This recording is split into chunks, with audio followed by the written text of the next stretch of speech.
A deputada Carla Zambelli, em vídeo, pediu apoio aos cidadãos para que o projeto que destina os bilhões do fundo eleitoral e também do fundo partidário à saúde seja levado à votação. A deputada acrescentou na descrição do vídeo que a líder de seu partido não está respondendo aos apelos dos deputados. Carla Zambelli questionou: "Já solicitei à atual líder do PSL, que não me responde, e aproveito para perguntar publicamente: Joyce é contra a destinação do fundão eleitoral e do fundo partidário ao combate?" Assista. Olá pessoal, aqui é Carla Zambelli, deputada federal de São Paulo. Estou trazendo para vocês aqui hoje o projeto que a gente acabou de protocolar, projeto 663 de 2020, que trata da destinação das verbas de fundo eleitoral e fundo partidário, que são no valor aí de 2 bilhões de reais do fundo eleitoral só deste ano e também 927 milhões de reais do fundo partidário, que vão para os partidos de uma maneira geral. Ou seja, 3 bilhões de reais, que seria um novo incentivo para prevenção e combate do novo coronavírus no Brasil. Esse projeto é bastante importante, a gente acabou de protocolar e pedimos o seu apoio para que solicite aos partidos, aos líderes de uma maneira geral, porque a gente tem que pedir urgência para o presidente Maia colocar isso em votação diretamente no plenário e a gente poder agilizar esse valor para o combate e prevenção do novo. Contamos com a colaboração de vocês, afinal de contas, a gente sabe que sem a pressão de vocês nada funciona no Brasil. Esses testes rápidos que nós vamos entrando agora, nós vamos ver uma coisa muito interessante dentro do Brasil, que é quantos % da nossa população que está fazendo anticorpo, que talvez seja essa a grande medida para a gente fazer dinâmica social. Portanto, a gente está só no início. A gente tem 30 dias do primeiro caso, a gente começou o início, lembra que eu explicava para vocês? Os números vêm, depois começam a aumentar, chega uma hora que ele cresce muito rápido. Nós estamos iniciando a subida. Essa subida ela leva algumas semanas. Nós temos as nossas projeções e vamos ver se essas projeções vão bater. A gente sempre procura se antecipar os problemas para 30 dias e fazer quais são as recomendações que a gente acha que sejam necessárias. E aí vem a questão da quarentena. Como é que isso funciona? A quarentena é um mecanismo que a gente lança a mão quando a gente tem uma doença infecciosa, como é o caso dessa, cuja transmissão seja fácil, como é o caso dessa, que nós não tenhamos sistema imunológico, como é o caso dessa, aonde nós possamos ter consequências de muita letalidade ou consequência de uso em paralelo intenso do sistema de saúde, que é o caso dessa.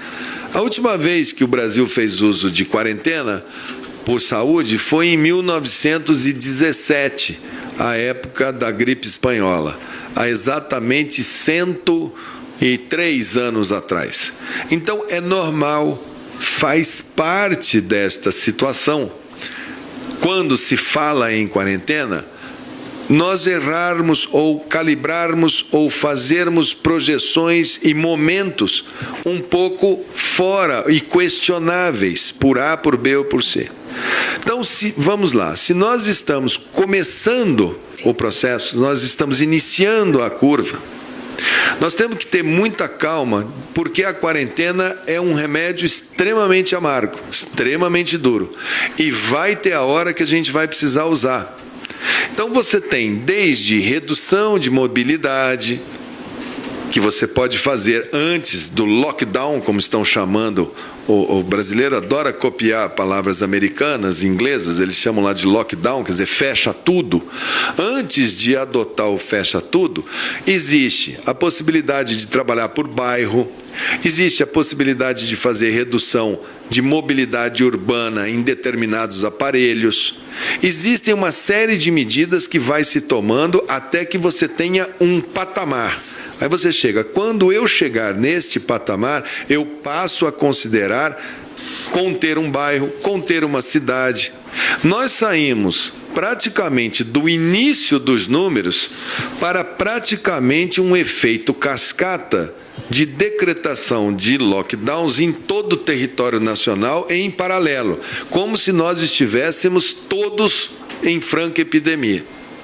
E isso causa uma série de transtornos para o próprio sistema de saúde, que é a única razão das nossas medidas aqui. Nós não vamos mudar 1 milímetro do nosso foco na vida. Nós vamos focar na vida durante todo esse tempo. Nós não vamos perder o foco que nós já construímos, estamos todos muito conscientes no foco da vida, da proteção à vida. Mas quando nós vemos que determinadas medidas colocam em risco também, vocês ouviram aqui várias vezes a gente falar, não consigo chegar à vacina porque não tem mais o avião, não consigo produzir o ventilador porque o funcionário não chega na firma de ventilador, não consigo fazer determinada coisa por causa disso ou daquilo. Todas essas situações, quando vai se fazer um procedimento desse, elas têm que estar muito bem pactuadas. Tem países que trabalham por cores. Olha, o veículo for selo azul, por exemplo, é saúde. Se for selo amarelo, é segurança. Se for selo branco, é jornalismo. Se for selo... E você vai trabalhando com as vias abertas para aquele pessoal poder andar. Vai se trabalhando de uma maneira também coletiva, onde se coloca, olha, eu vou começar no dia tal e vou terminar no dia tal, porque quarentena sem prazo determinado para terminar, ela vira uma parede na frente das necessidades das pessoas, que precisam comer, que precisam abastecer suas casas, que precisam ir no supermercado, que precisam dos gêneros, que precisam ir e vir, porque isso faz parte da própria sobrevivência.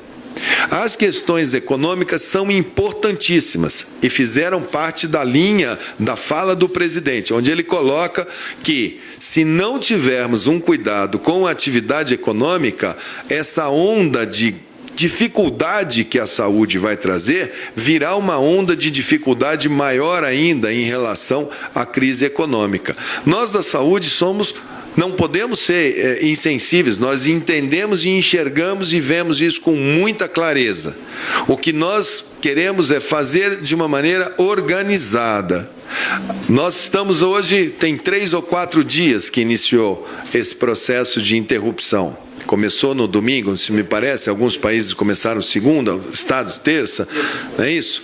Então, o que nós propusemos, o Ministério da Saúde, aos senhores governadores? Tragam 1, 2, 3, eles devem estar discutindo.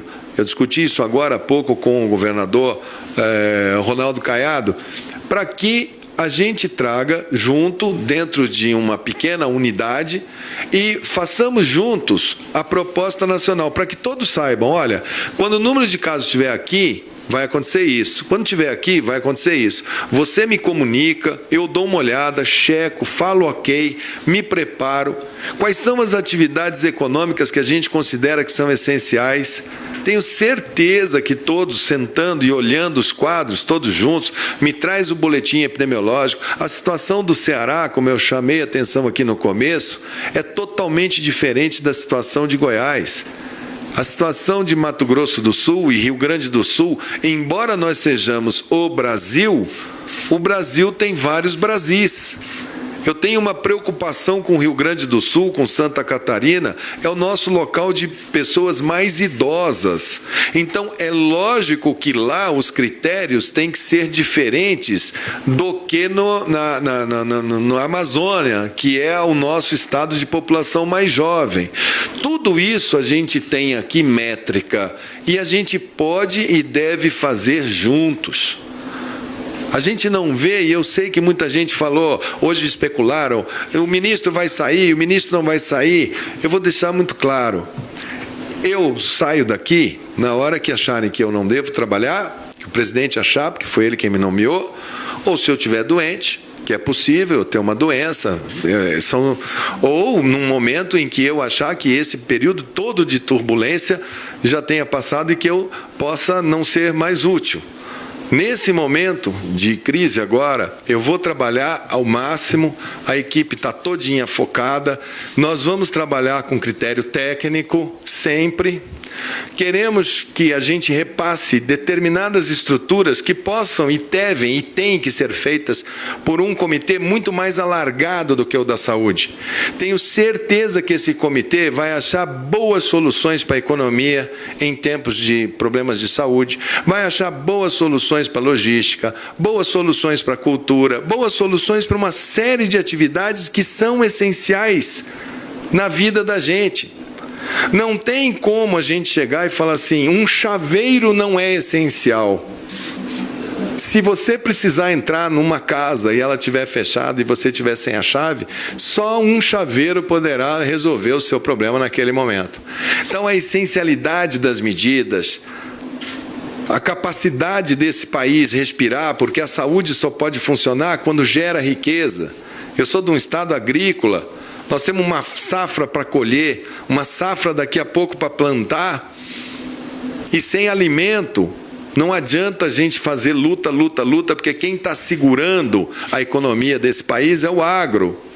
Então a gente precisa também pensar em tudo isso, e eu vejo nesse sentido a grande colaboração da fala do presidente. Chamar a atenção de todos que é preciso pensar na economia. A maneira como nós vamos fazer isso será juntos. Nós vamos construir juntos. Não só a equipe dos governadores, como os representantes, provavelmente, de um prefeito, mas, enfim, nós vamos fazer juntos com os inúmeros ministros de Estado que participam dessa força-tarefa que acomete a todos. Todos. Não há um ministério que não tenha as suas peculiaridades.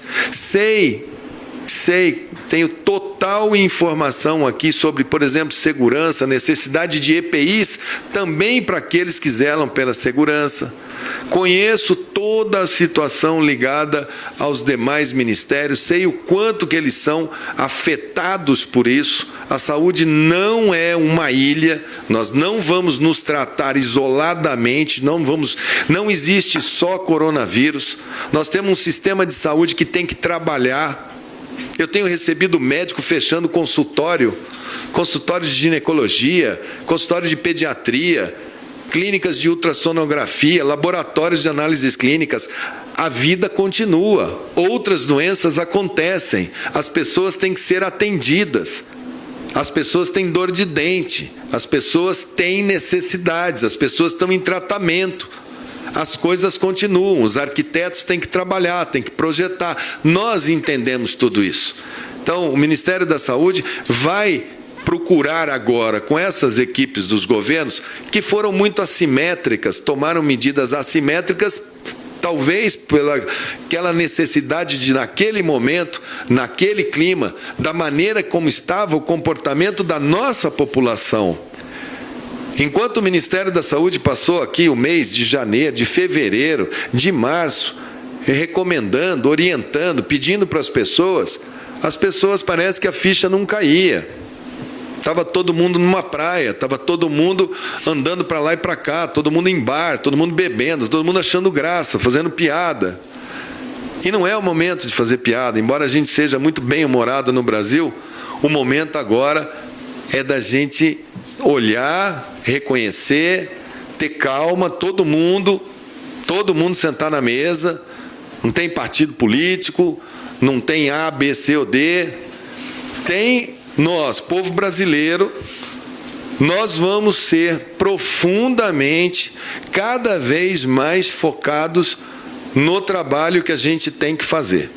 Não tem ninguém nessa equipe aqui que não saiba o tamanho do problema, a gravidade do problema, as ações que a gente tem que tomar, como informar a população. Já falamos que teremos dias difíceis, semanas duras, vamos ter agora a nossa subida de casos. Temos a maior metrópole da América Latina, São Paulo. Sabemos das nossas dificuldades hospitalares, sabemos que no final essa contaminação por esse vírus vai chegar num ponto de equilíbrio e vai passar. Sabemos que isso deve ter acontecido na China num número astronômico de casos, astronômico, que por algum motivo ficou embaixo do tapete, e é isso que fez com que todo mundo ficasse aguardando, porque passou-se a percepção de que eram poucos casos. É isso que leva a Índia ontem a fazer uma quarentena de 1 bilhão e 300 milhões de pessoas. É isso que leva a Inglaterra a parar a Inglaterra. É isso que leva a Espanha a estar com a dificuldade, com o sistema colapsado, que é aquilo que vocês têm visto, pessoas em ringue de patinação servindo de câmara fria. É isso que leva Nova York. A prefeitura está extremamente preocupada com a capacidade do sistema de saúde de Nova York não aguentar, e é isso que vai trazer para nós. E não será culpa de A, de B ou de C, será a nossa história. E talvez ao término dessa história a gente saia maior para poder dialogar e ver que não dá mais para a gente não ter saneamento, não dá mais para a gente ter favela, habitação inadequada e achar que aquilo é uma cultural, que aquilo é uma comunidade cultural. Não é, aquilo são pessoas. Não dá para a gente ter o sistema de transporte hiperlotado que a gente tem e achar que aquilo é cultural, que aquilo é assim mesmo, que é o jeitinho brasileiro. A gente vai ter que sair disso sem vencedor, sem perdedor. Sem ataque, sem apontar dedo para A, para B ou para C. A gente vai ter que sair disso e depois de sair, depois de enfrentar essa situação, aí um grande debate para saber como evitar, como se preparar, como conduzir melhor os destinos desse país. Acho que no momento a gente pode assegurar que a gente está dentro do que a gente pensou que ia acontecer nesses primeiros 30 dias. A gente está controlando ao máximo para ter bom uso desses equipamentos, para que a gente possa tê-los na hora e no momento que a gente precisar. Não adianta as pessoas me pedirem, me mande máscaras aqui para uma cidade que não tem nenhum caso. Calma. Calma, agora nós vamos fazer na ótica de distribuição racional. Nós vamos atravessar isso com ciência numa mão, está aqui no Denizar, todo o setor dele, informação sobre esta epidemia, está aqui o Wanderson com todos os números dele, e capacidade de fazer abastecimento e atendimento, que está aqui o Gabardo com toda a experiência dele. Esses vão ser os 3 eixos: ciência, atenção, monitoramento e operacional. E vamos atravessar isso, sim, todos juntos, vamos fazer um bom trabalho, o máximo que nós pudermos fazer. As pessoas me perguntam, chá é bom? Minha avó falou para mim que é. Vocês vão me ver tomando chá, eu estou tomando xícara de chá direto. Falaram para mim que é bom, mal não faz. Canja de galinha é bom? Minha mãe falou para mim que é bom. Todo dia eu tomo uma canja.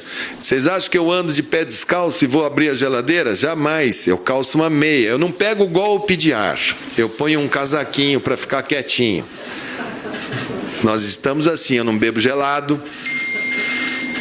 Porque isso é o que a gente sabe que funciona, porque é o que a gente aprendeu com os nossos pais numa época que tinha gripe e não existia remédio. No mais, oração é bom? Me perguntaram outro dia se as igrejas devem estar abertas, devem estar fechadas, que fiquem abertas, só não se aglomerem, mas rezem, orem. Fé é um elemento de melhora da alma, do espírito. Os pastores, padres, preguem pela televisão, preguem pela internet, as pessoas precisam, façam suporte telefônico, farmácia popular. Outro dia estavam me falando, Denizar, que a pessoa tem que ir lá para trocar a receita, não é isso? Como é que é a história? Aquilo é inadmissível, porque a farmácia popular, a pessoa tem que trocar a receita para poder ter o medicamento, não é isso? Não, isso já mudou, ministro. Já mudou. Nós ampliamos o prazo. A dispensação de medicamentos hoje é feita ao invés de 30 dias, 90 dias, os pacientes recebem o quantitativo para 90 dias. Isso. E ampliamos o prazo de validade da receita exatamente para dar mais comodidade aos pacientes e evitar a necessidade isso para os idosos, isso é uma segurança, a gente explica para eles, porque eles falam assim, eu preciso sair daqui porque eu tenho que ir lá no meu médico para trocar a receita, que senão eu vou ficar sem meu remédio. Então aqui a turma do Menizar aumentou o prazo da receita, ela não precisa ir lá no médico, pode ficar tranquila. Donos de farmácia, se vocês têm, como vocês pedem para todo mundo o CPF, vocês têm o cadastro de todo mundo, porque esse cadastro de quem toma qual remédio vale muito, procura pegar a sua clientela, liga para ela e manda entregar na casa dela, faça um ato de voluntariado, de carinho, Faça com que as pessoas entendam que elas estão sendo vistas, estão sendo cuidadas. Né? Vamos deixar o máximo possível agora aquilo que a gente tem de melhor, que é a nossa solidariedade, nosso companheirismo. Vamos procurar segurar um ao outro. Quando estiver meio caído, dá a mão, levanta. Nós vamos estar aqui. O Ministério da Saúde está ao seu lado, nós vamos trabalhar, o governo federal está firme, o nosso presidente fez um apelo, nós vamos sim olhar. Tem duas maneiras de se fazer eventuais quarentenas, tem essa que é horizontal, tem uma que é a chamada vertical, que é quando você chega e fala assim, olha, o risco do pessoal de 49 anos para baixo é tão baixo que se eles tiverem um bom comportamento social, você pode soltar. Isso tudo vai vir aqui, está estudando, tem um bando de gente estudando, tem salas de situação, tem epidemiologistas daqui, de fora. Nós não vamos fazer nada que a gente não tenha confiança que a gente pode sugerir. Acho que o momento é um momento para a gente se unir, um momento para a gente andar, está tudo bem. Os governadores rapidamente vão reposicionar. A gente tem que melhorar esse negócio de quarentena. Ficou muito desarrumado, não ficou bom. Foi precipitado, foi cedo. Foi uma sensação de entramos e agora como é que saímos. Então as pessoas têm que saber, olha, se vamos fazer um sacrifício de uma semana agora, vamos. Se daqui a 2, 3 semanas chegarmos nesse patamar, talvez tenhamos que parar por mais tanto. E assim a gente vai junto. Dançar essa sanfona de para um pouquinho, pode andar, para ver se a gente sai disso o mais rápido possível. E sempre lá nas minhas orações, esperando uma vacina, esperando um medicamento, esperando que o sol tropical, eu fico cuidando muito os casos de Cuiabá, porque eu falo, se esse vírus não gostar de sol, lá em Cuiabá não vai ter caso. Como Mato Grosso demorou um tempão, eu fiquei achando que era o calor de Cuiabá, a minha eterna capital, quase que eu fui lá para Cuiabá para ficar lá com meus amigos cuiabanos. Mas infelizmente o calor de Cuiabá, ele ainda está ali, e o vírus também está ali, já teve casos confirmados em Cuiabá. Enfim, gente, vamos trabalhar, nós estamos aqui juntos, eu espero que vocês consigam construir juntos um bom clima para que a gente possa fazer essa caminhada. Se você apoia Jair Bolsonaro, curta este vídeo, manifeste a sua opinião e compartilhe para que a vontade do povo brasileiro seja conhecida. Inscreva-se no canal para ter acesso gratuito ao nosso conteúdo. Uma produção Folha Política.